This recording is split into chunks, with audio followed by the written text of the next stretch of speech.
Horas, kita bertemu kembali dengan Renungan Harian Carpe Diem. Hari ini edisi Sabtu 8 Januari 2022. Kiranya di hari ini damai sejahtera Allah yang melampaui segala akal, memelihara hati dan pikiranmu di dalam Kristus Tuhan kita. Marilah kita memulai renungan firman Tuhan hari ini dengan menyanyikan buku ND nomor 194, bait yang pertama dan yang kedua.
Ayat harian HKBP hari ini tertulis dalam Mazmur 130 ayat yang keempat.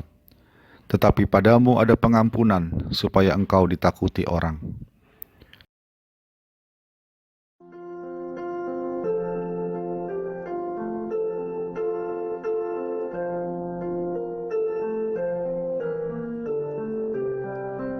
Sahabat Carpe Diem yang dikasihi Tuhan, emas adalah logam yang berharga dan mulia.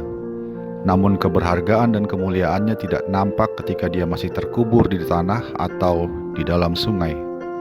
Keberhargaan dan kemuliaan emas muncul ketika dia sudah ditemukan dan diambil dari tumpukan tanah atau lumpur sungai, dibersihkan dan dibentuk oleh pengrajinnya. Sesungguhnya kita adalah makhluk yang mulia dan berharga. Alkitab menyatakan bahwa kita diciptakan segambar dan serupa dengan Allah. Karenanya disebut Allah sebagai ciptaannya yang sungguh amat baik.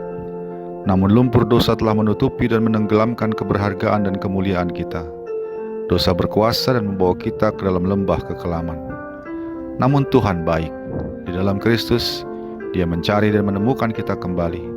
Dengan kasih-Nya, Dia ingin membersihkan kita dan mengambil kita dari lumpur dosa.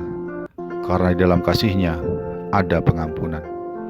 Sahabat Carpe Diem yang dikasihi Tuhan, setiap kita adalah manusia yang tidak luput dari perbuatan dosa.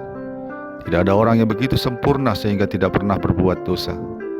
Karena dosa, kita berada dalam lembah kekelaman. Murka Allah yang menyala-nyala menanti kita. Namun Allah kita adalah Allah yang besar kasih setianya. Bagi kita tersedia pengampunan darinya. Dengan pengampunan itu kita dimuliakan kembali oleh Allah melalui Yesus Kristus. Hanya saja, apakah kita mau mengakui bahwa kita berdosa? Apakah kita mau menerima pengampunan itu seraya meninggalkan dosa-dosa kita? Bagian firman Tuhan hari ini mengajak kita untuk menyambut pengampunan itu. Bersedia hidup dengan takut akan Dia.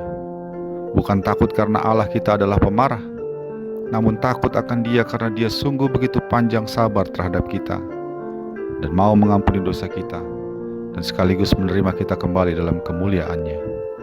Terimalah kasih Allah yang besar itu, yang bersedia mengampuni kita. Amin.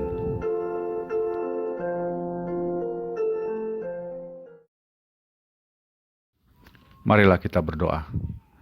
Ya Allah, terima kasih untuk kasih-Mu yang begitu besar, yang menyediakan bagi kami pengampunan, karena kami adalah orang-orang berdosa, yang tidak mungkin lepas dari amarah-Mu karena dosa-dosa kami. Namun kasih-Mu yang besar dalam Yesus Kristus telah mencari kami, menemukan kami, dan membawa kami kepada kemuliaan-Mu oleh karena pengampunan-Mu. Biarlah kami Tuhan menyambut pengampunan itu, seraya hidup dalam takut akan Engkau, sehingga kami menjadi orang-orang yang dimuliakan, dan menjadi orang-orang yang memuliakan Engkau. Di dalam Yesus Kristus kami berdoa. Amin. Kasih karunia dari Tuhan kita Yesus Kristus, anugerah dari Allah Bapa kita, dalam persekutuan dengan Roh Kudus, menyertai engkau sekalian. Amin.